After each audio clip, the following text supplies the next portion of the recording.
Assalamualaikum warahmatullahi wabarakatuh. Nama saya Gazi Altof Ayasi dari program studi akuntansi dengan NIM A1C 021076.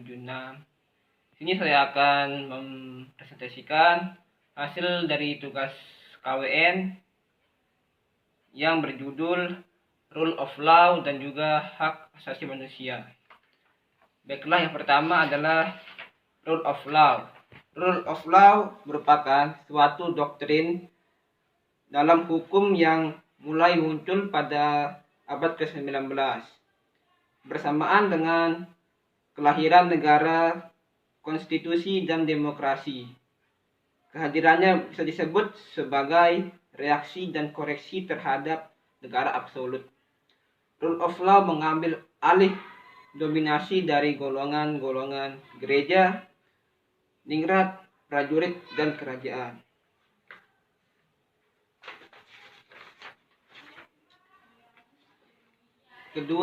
Bagian 2 adalah prinsip-prinsip rule of law. Yang pertama adalah negara Indonesia adalah negara hukum. Pasal 1 ayat 3 UUD.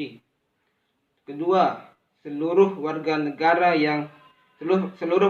bersamaan kedudukannya di dalam hukum dan pemerintahan dan wajib menjunjung hukum dan pemerintahan itu tanpa terkecuali. Pasal 27 ayat 1.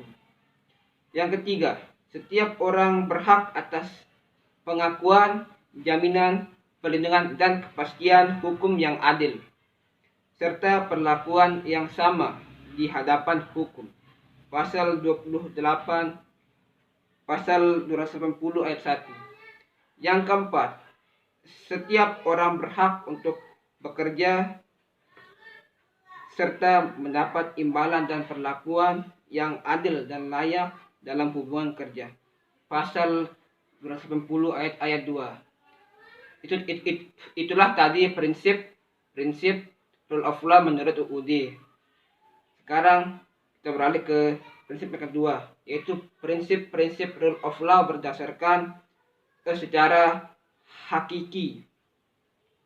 Ada 5. Yang pertama yaitu berkaitan erat dengan the enforcement of rule of law. Yang kedua, keberhasilan the enforcement of rule of law tergantung pada kepribadian nasional masing-masing bangsa.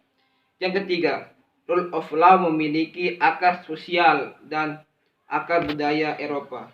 Yang keempat, rule of law juga merupakan suatu legalisme, aliran pemikiran hukum mengandung wawasan sosial, gagasan tentang hubungan antar manusia, masyarakat, dan negara. Yang kelima, rule of law merupakan suatu legalisme liberal. Yang ketiga, fungsi dan tujuan rule of law. Yang pertama, mengatasi perselisihan. Yang kedua, memberikan keadilan hukum. Yang ketiga, memberikan fungsi administratif. Yang keempat, mengontrol sifat pluralisme dan konstitusionisme. Sekarang kita berlanjut ke hak asasi manusia. Pengertian hak asasi manusia atau HAM. Istilah hak asasi manusia merupakan istilah yang relatif baru dan menjadi bahasa sehari-hari. Semenjak Perang Dunia Kedua dan pembentukan PBB pada tahun 1945. Istilah hak asasi manusia tersebut menggantikan istilah natural right atau hak alam.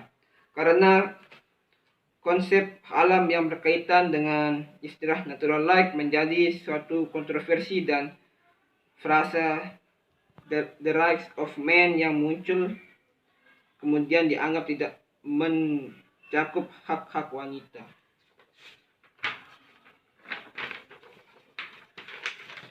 Yang kedua, ciri-ciri HAM.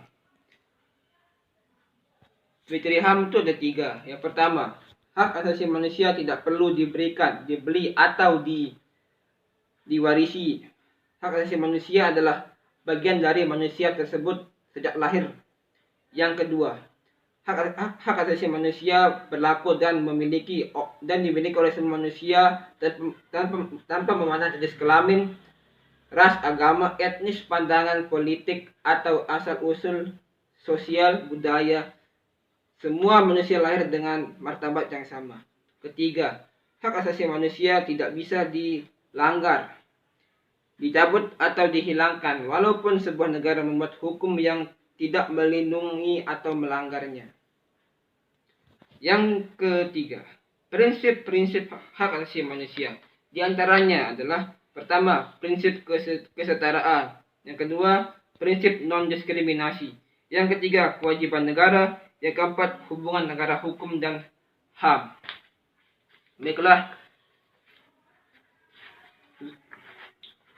tadi itu adalah dari saya. Mohon maaf bila ada kurangan. Wassalamualaikum warahmatullahi wabarakatuh.